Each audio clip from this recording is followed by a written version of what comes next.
నమస్తే, నేను క్రాంతి. సంక్రాంతి సందడి ఊరువాడ మొదలైంది. ముగ్గుల సోయగాలు, వాటిని వేస్తున్న మహిళల సందడి ముచ్చట గొలుపుతోంది. కరీంనగర్ జిల్లాలోని ఆ ఊరి వాళ్లకు మాత్రం ఆ ఊసులే తెలియవు. పశ్చిమ గోదావరి జిల్లాలో ఊరుంది. ఒకప్పుడు పెద్దగా పేరు లేని ఆ గ్రామానికి 2 దశాబ్దాలుగా పేరొచ్చింది. సంక్రాంతి రావడంతో ఇప్పుడు ఆ ఊరి మహిళలు బిజీగా ఉన్నారు. ఇలాంటి సంగతుల అనగనగా ఒక ఊరిలోకి స్వాగతం.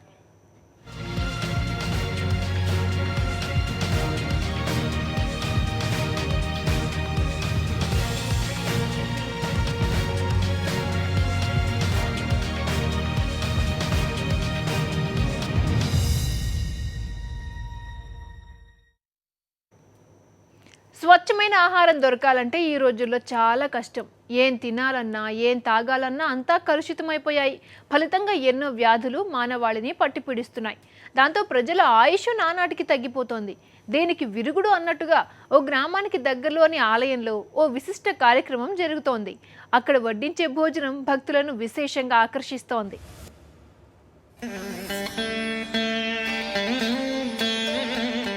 అన్నం పరబ్రహ్మ స్వరూపం. ఆ అన్నం ఔషధభరితమైతే ఔషధాలతో వండిన ఆరోగ్యకరమైన భోజనం పరమశివుడి ప్రసాదంగా లభిస్తే ఇక తినబోతూ రుచి చెప్పడం ఎందుకు? అనగనగా ఒక ఊరిలో దామగుండం వెళ్ళొద్దాం పదండి.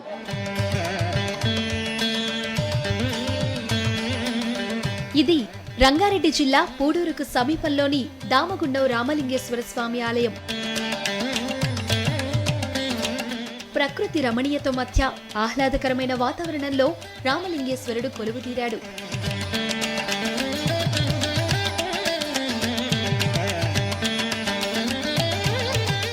నాలుగు 400 ఏళ్ల చరిత్ర కలిగిన ఈ ఆలయానికి ప్రస్తుతం భక్తుల తాకిడి పెరిగింది. ఇందుకు కారణం ఈ ఆలయానికి వచ్చే భక్తులకు ప్రసాదంగా వనమూలికలతో కూడిన భోజనాన్ని ఉచితంగా వడ్డిస్తున్నారు. ఔషధ భోజనంతో ఈ దేవాలయం కాస్త వైద్యాలయంగా మారింది.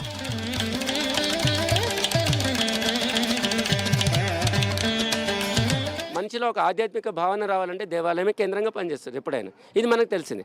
అట్టనే ఒక వైద్యాలయం ఎందుకంటున్నాం?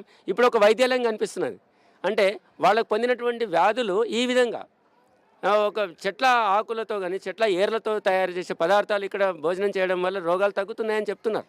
కాబట్టి ఇది ఒక వైద్యాలయం. దామగుండంలో చేపట్టిన ఈ వనమూలికల భోజనాన్ని వివిధ రకాల చెట్ల ఆకులతో కలిపి తయారు చేస్తారు. బ్రహ్మి, నేల ఉసిరి, బిల్వం, ఎలిగాకు, సరస్వతి ఆకు, మారేడు వంటి ఆకుల మిశ్రమాన్ని ఈ భోజనంలో వినియోగిస్తారు. ఆలయానికి వచ్చే భక్తులకు ప్రతి ఆదివారం మధ్యాహ్నం పూట ఈ భోజనాన్ని ఉచితంగా అందిస్తున్నారు. వడ్డించడానికి ఒకరోజు ముందు నుంచే ఎంతో జాగ్రత్తగా దీన్ని తయారు చేస్తారు. శనివారం సాయంత్రమే అడవిలోకి వెళ్లి ఔషధ మొక్కలను సేకరిస్తారు. వాటన్నింటినీ రుబ్బి ఒక మిశ్రమంగా తయారు చేస్తారు. అల్లం, వెల్లుల్లి, పచ్చిమిర్చి, కరివేపాకు, పుదీనా, జీలకర్ర, కొత్తిమీర వంటివి ఇందులో వాడతారు. ఇలా తయారైన ఔషధానికి తాలింపు పెట్టడంతో వనమూలికలతో కూడిన పచ్చటి రసం తయారవుతుంది. సాధారణంగా వండే అన్నంతో పాటు ఈ రసాన్ని ఆలయానికి వచ్చే భక్తులకు ఉచితంగా వడ్డిస్తారు.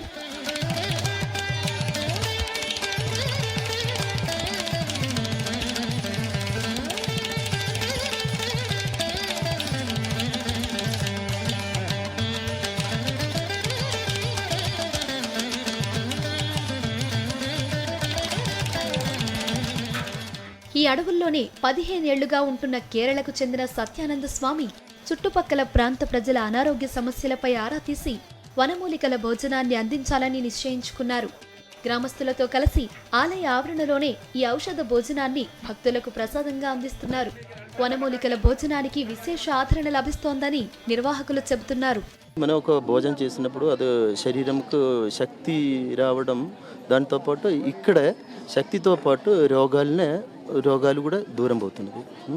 ఇప్పుడు అదే అన్నం ఔషధం అవుతున్నది, ఔషధం అన్నం అవుతున్న ఒక విశిష్ట ఒక మహనీయమైన ఒక సంగతి కూడా జరుగుతున్నది.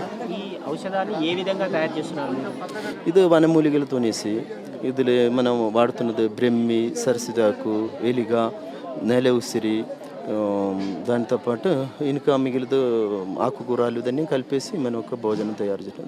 దీని ద్వారా మనకు శరీరం శుద్ధి రావడానికి, రక్తం శుద్ధి రావడానికి, ఆ ద్వారా మనకు చాలా రోగాలు దూరం పోవడానికి కారణమవుతున్నాయి. ఔషధ భోజనంతో మధుమేహం, రక్తపోటు, కీళ్ల నొప్పులతో పాటు దీర్ఘకాలిక వ్యాధులకు ఉపశమనం లభిస్తుందని భక్తుల నమ్మకం. దైవానికి ఆయుర్వేదం తోడవడంతో హాయిగా ఉందని అంటున్నారు. 1 మంత్ నుంచి వస్తున్నాను ఇక్కడికి.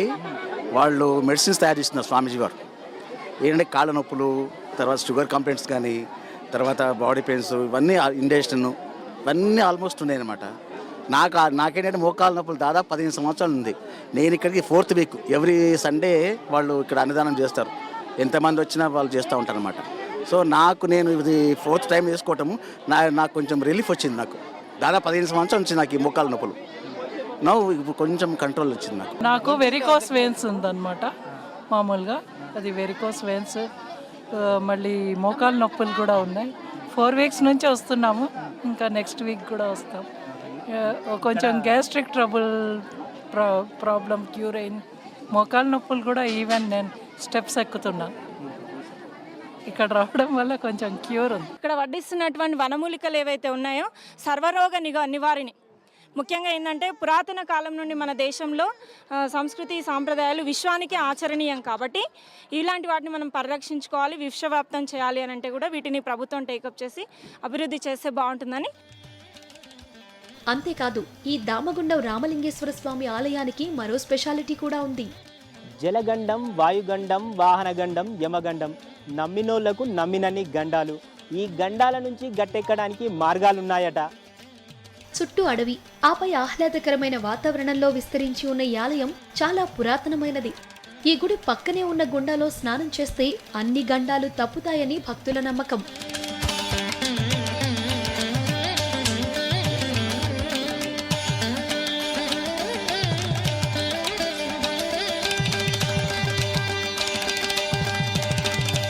ఇది అడవి ప్రాంతంగా ఉన్నప్పటికీ చాలా ప్రశాంతమైన వాతావరణంలో భక్తులు ఇక్కడికి వచ్చి ఈ గుండంలో స్నానం చేసి పవిత్రులై తద్వారా ఇక్కడ ఉన్నటువంటి భగవంతుని కనుక సేవిస్తే, పూజిస్తే తప్పకుండా వాళ్ళకు ఉన్నటువంటి కష్టాలు తీరుతాయని, వాళ్లకు శాంతి సామరస్యం వస్తుందని, ఐశ్వర్యం కలుగుతుందని, సుఖశాంతులు కలుగుతాయని అనేక మంది భక్తులు వాళ్ళ నమ్మకంతో వచ్చిపోతున్నారు.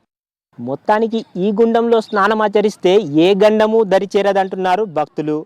వీరి నమ్మకంలో ఎంత నిజముందో తెలియదు, కానీ మృత్యువునైనా జయిస్తామనే నమ్మకంతో ముందుకు సాగుతున్నారు భక్తులు.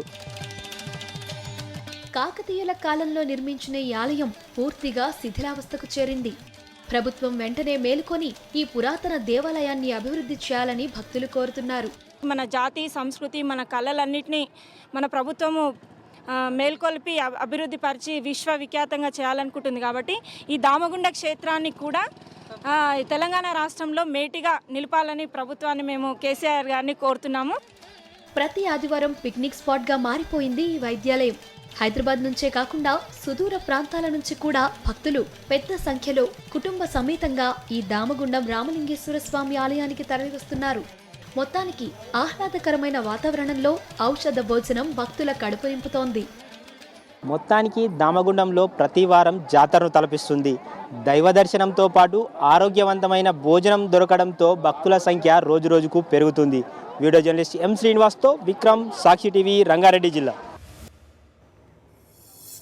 తెలుగోళ్ల పెద్ద పండుగ సంక్రాంతి. సంక్రాంతి వచ్చిందంటే ప్రతి పల్లెలో సంబరాలు అంబరాన్నంటుతాయి. కానీ ఓ పల్లె మాత్రం ఇప్పటి వరకు సంక్రాంతి ముఖం ఎరగదు. అసలు సంక్రాంతి ఎప్పుడు వస్తుందో కూడా అక్కడి వారికి తెలియదట.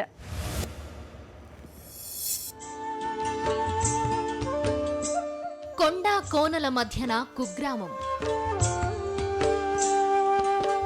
అడవి తల్లి ఒడిలో జీవన ప్రయాణం.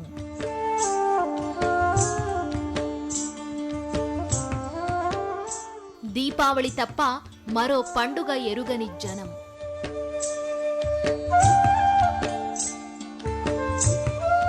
కానరాని సంక్రాంతి సంబరాలు.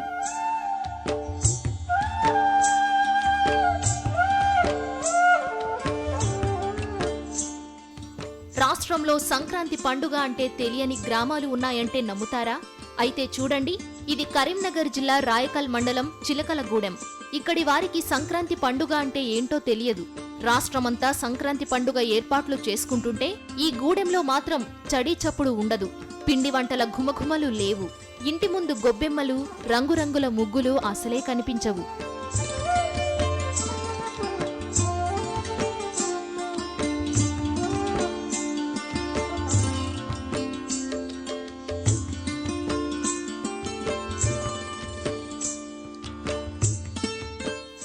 వరంగల్ మండల కేంద్రానికి 40 కిలోమీటర్ల దూరంలో ఉన్న ఈ చిలకలగూడెం జనాభా 650. వ్యవసాయం మీద ఆధారపడిన ఈ గూడెం వాసుల్లో ఎక్కువ మంది నిరక్షరాస్యులే. వీరి జీవన శైలి కూడా భిన్నంగా ఉంటుంది. ఇక్కడి వారు గోండు భాషలో మాట్లాడతారు. ఇప్పుడిప్పుడే తెలుగు నేర్చుకుంటున్నారు. అయితే దీపావళిని ఘనంగా చేసుకుంటాం కానీ సంక్రాంతి అంటే ఇప్పటి వరకు తెలియదంటున్నారు గూడెం వాసులు. తాత ముత్తాతల కాలం నుంచి సంక్రాంతి జరుపుకోలేదని చెబుతున్నారు. దీపావళి పండుగ అంటే ఏంటి అంటే కార్తీక పౌర్ణమి రోజున వస్తుంది కాబట్టి ఆటోమేటిక్గా మాకు గుర్తుండి వస్తుంది కాబట్టి మేము ఆటోమేటిక్గా దీపావళి పండుగను మేము జరుపుకుంటాం. కాకపోతే ఇంకా మిగతా పండుగలు అంటూ మాకు తెలియదు కాబట్టి అవి ఆటోమేటిక్గా ఎప్పుడు జరుపుకునేది అనేది తెలియదు కాబట్టి అవి అలాగే అవి జరుపుకోలేము మేము. అయితే ఈ మధ్యకాలంలో గూడెం పిల్లలు చదువుల కోసం బయటకు వెళుతున్నారు. దీంతో ఇక్కడి పరిస్థితిలో కాస్త మార్పు వస్తోంది. ఇప్పుడిప్పుడే సంక్రాంతి గురించి కూడా తెలుసుకుంటున్నామంటున్నారు గూడెం వాసులు. సంక్రాంతి పండుగ అనేది జరుపుకుంటున్నారు కావచ్చు, అది మాకేం తెలియదు.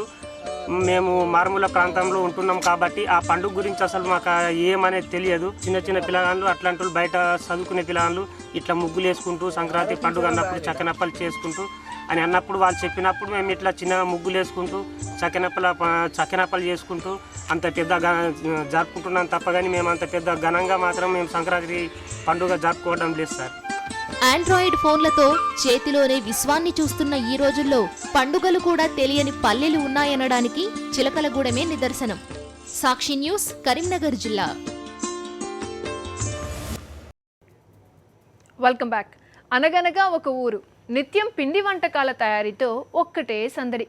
ఒక్క మాటలో చెప్పాలంటే పిండి వంటకాలకు పెట్టింది పేరుగా ఆ గ్రామం ప్రసిద్ధి చెందింది. పండుగలు వస్తున్నాయంటే చాలు ఆ ఊరిలో వివిధ రకాల స్వీట్ల తయారీ జోరందుకుంటుంది. అమ్మ చేతి రుచుల మాదిరిగానే ఉండటంతో ఇతర దేశాలకు ఈ ఊరి పిండి వంటలు ఎగుమతి అవుతున్నాయి. ఆంధ్ర పిండి వంటలు అమెరికాకు వెళ్లడం వెనుక ఆ ఊరి మహిళల పాకశాస్త్ర నైపుణ్యం ఉంది. ఇందుకు ఆ గ్రామం ఎక్కడుంది? గుళ్ళు గోపురాలతోనో, పురాతన సంప్రదాయాలతోనో, తరతరాల ఆచార వ్యవహారాలతోనో, మూఢనమ్మకాల వల్లనో ఇలా ఏదో ఒక విధంగా కొన్ని గ్రామాలకు పేరొస్తుంటుంది. ఆ ఆచారం, సంప్రదాయం గురించి చెప్పగానే వెంటనే ఆ గ్రామాలు గుర్తొస్తాయి. పశ్చిమ గోదావరి జిల్లా భీమవరం సమీపంలో చినామిరం అనే ఊరు మాత్రం ఈ కోవలోకి రాదు. నేను ఇప్పటికి మొదలుపెట్టి 19 సంవత్సరాలు అయిందండి. అప్పటి నుంచి ఇప్పటి వరకు కూడా క్వాలిటీ మెయింటైన్ చేస్తానండి. ఇవన్నీ కూడా క్వాలిటీ మెయింటైన్ చేసిన మనం చిన్నమీర నుంచి మనకు అమెరికా వరకు, సింగపూరు, అమెరికా కూడా వెళ్ళటానికి బాగుందండి. అందరూ కూడా చాలా బాగున్నాయి. రామసేత్ గారు చేసిన పిండి వంటలు అంటే చాలా టేస్టు, కానీ అది బాగా చేస్తారు, పేరు వచ్చింది. ఎక్కడ నెలలకు ఉన్నా సరే మన పిండి వంటలు అలాగే ఉంటాయి, ఇవాళ చేసుకున్నట్టుగా ఉన్నాయి, మన ఇంట్లో చేసుకున్నట్టుగా ఉన్నాయని అందరూ చెబుతున్నారండి. నేను కూడా క్వాలిటీ మెయింటైన్ చేస్తానండి. నేను మొదలుపెట్టినప్పుడు మేము ముగ్గురు మొదలు పెట్టామండి. ఈ రోజున 30 మందితో 40 మందితో పని చేయించుకుంటున్నాను. నేను కూడా వాళ్ళతో పరంగా చాలా కష్టపడి చేస్తానండి. ఈ దృశ్యాలు చూడగానే రామసీతక్క చెప్పిన విషయాలు వింటుంటే నోరూరుతోంది కదా. ఈమె ఒకప్పుడు ఓ సాధారణ గృహిణి. ఊరికే సాదాసీదాగా ఉండిపోతే ఏం ప్రయోజనం? 10 మంది చేత శభాష్ అనిపించుకోవాలనే ఓ 2 దశాబ్దాల క్రితం పిండి వంటల తయారీకి శ్రీకారం చుట్టారు. అలా చినామిరం గ్రామంలో మొదలైన రామసీతక్క స్వీట్ల తయారీ దినదినాభివృద్ధి చెందింది. పెళ్లిళ్లకు, పేరంటాలకు, పండగలకు ఆర్డర్లపై సరఫరా చేస్తున్నారు. ఇక్కడ పూతరేకులు, బొబ్బట్లు, బెల్లం మిఠాయి, అరిసెలు, పాలకోవాలు, మైసూర్ పాక్, సున్నుండలు, తొక్కుడు లడ్డు లాంటి 30 రకాల పిండి వంటలు నిత్యం తయారవుతుంటాయి. సంక్రాంతి వచ్చిందంటే వీరికి అసలు ఖాళీయే ఉండదు. దాంతో ఈ గ్రామానికి పిండి వంటల గ్రామంగా పేరొచ్చింది. సాంప్రదాయం ప్రకారంగా మొదలుపెట్టానండి. ఇది ఇప్పుడు అందరికీ కూడా కాలు నొప్పులు, ఏళ్ళ నొప్పులు అనేసి ఇవి మనం అరిసెలు వండుకుంటాం, అనారం చేయటం అని ఇవన్నీ కూడా మర్చిపోయాను. ఒక్కొక్కరు చేసుకోలేక అనే పరిస్థితి వచ్చిందండి ఈ రోజుల్లోని. కానీ నేను ఇక్కడ తయారు చేయటం వల్ల అందరూ కూడా మనం ఇంట్లో చేసుకోలేకపోయినా రామచేత గారు అందిందా మన ఇంట్లో చేసుకున్నట్టుగా రుచికరంగా ఉన్నాయి, అది గుర్తు తెచ్చుకుని గుర్తు వస్తారని నేను చేసి పేదల మనిషికి అందరికీ కూడా ఫోన్ నెంబర్లతో సహా ఇచ్చండి ఫోన్ కార్డులు ఇచ్చి అందరికీ ఒకటి తెలియపరిచానండి. వాళ్ళు అదే ప్రకారంగా వచ్చి ఆహా రామసత్ గారు సరుకు అంట ఇది గతంలో ఒక 50 సంవత్సరాల నాడు చిన్న అరిసెల్లా ఉన్నాయి, ఇప్పుడు తింటా ఉంటేనే రామసత్ గారు అరిసెలు అంటే అంత టేస్ట్, అందరూ సంతోషపెట్టాలి, మనం చేసిన పిండి వంట అందరూ సంతోషంగా నోట్లో పెట్టుకుని ఆహా అని అనుకునేలాగా చెయ్యాలనే ఉద్దేశం అండి. ప్రతి సంక్రాంతికి ఈ సాంప్రదాయ వంటకాలను ఢిల్లీ, హైదరాబాద్, ముంబై, కలకత్తా, బెంగళూరు లాంటి దూర ప్రాంతాలకే కాకుండా అమెరికా, సింగపూర్ లాంటి ఇతర దేశాలకు సరఫరా చేస్తున్నారు. ఉపాధి నిమిత్తం వెళ్లి అక్కడే స్థిరపడి సాంప్రదాయక వంటకాలపై మక్కువ తగ్గని తెలుగువారు చినామిరం స్వీట్లు కావాలని మరీ అడిగి కొనేస్తున్నారు. మా పూర్వకాలం నుంచి, మా తాతల కాలం నుంచి ఫేమస్ అయిన ఇవి కోవగజ్జికాయలు, పూతరేకులు ఇవన్నీ చాలా ఫేమస్ అండి. మా అక్కగారు అమెరికాలో ఉంటారు. సో ఎవ్రీ ఇయర్ పంపించడానికి ఇక్కడ నుంచి తీసుకెళ్తుంటాం. ఇక్కడ అన్ని స్వీట్స్ మంచి క్వాలిటీ స్వీట్స్ దొరికితే మనకి ఏ పండుగ వచ్చినా మెయిన్లీ సంక్రాంతికి ఇక్కడ నుంచి ఎవ్రీ ఇయర్ తీసుకెళ్తుంటాం. ఇక్కడ చాలా ఫేమస్, మనకి తెలియని చాలా రకమైన స్వీట్స్ కూడా దొరుకుతాయి మనకి ఇక్కడ. ఇది కైకులూరు గ్రామం అండి. మా బావబాళ్ళు యూఎస్ఏలో ఉన్నారు, న్యూయార్క్లోను. ప్రతి సంక్రాంతికి ఇక్కడి నుంచి స్వీట్స్ అవి పంపుతూ ఉంటామండి. అవి చాలా సాంప్రదాయంగా ఉంటాయండి స్వీట్స్ అన్నీ. అరిసెలు, సున్నుండలు, బూరులు, పూసట్రేకులు ఇవన్నీ చాలా చాలా రుచిగా చాలా బాగుంటాయండి. చాలా ఏళ్ళుగా ఇక్కడి నుంచే మేము స్వీట్స్ కొని అమెరికాకి పంపిస్తూ ఉంటామండి.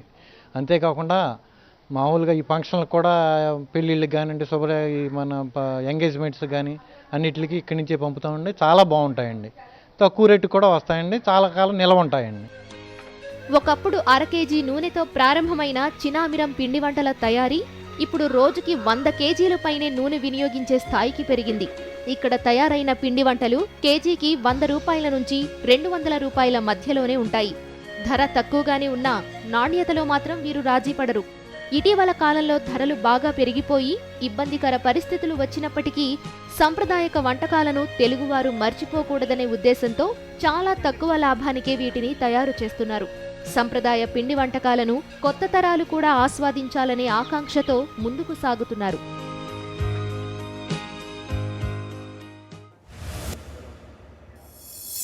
మన గ్రామాలు వైవిధ్య సంస్కృతి సంప్రదాయాలకు పట్టుకొమ్మలు. వాటిలో కొన్ని పల్లెలు విశిష్ట ఆచార వ్యవహారాలకు, ప్రత్యేక సేవలకు, కళలకు నిలయాలు. మరికొన్ని ఊర్లు తరతరాల మూఢనమ్మకాలకు నెలవులు. మంచిని తీసుకుని చెడును పక్కన పెడితే అది అందరికీ క్షేమం కాదంటారా? ఇది ఇవాల్టి అనగనగా ఒక ఊరు. Stay tuned.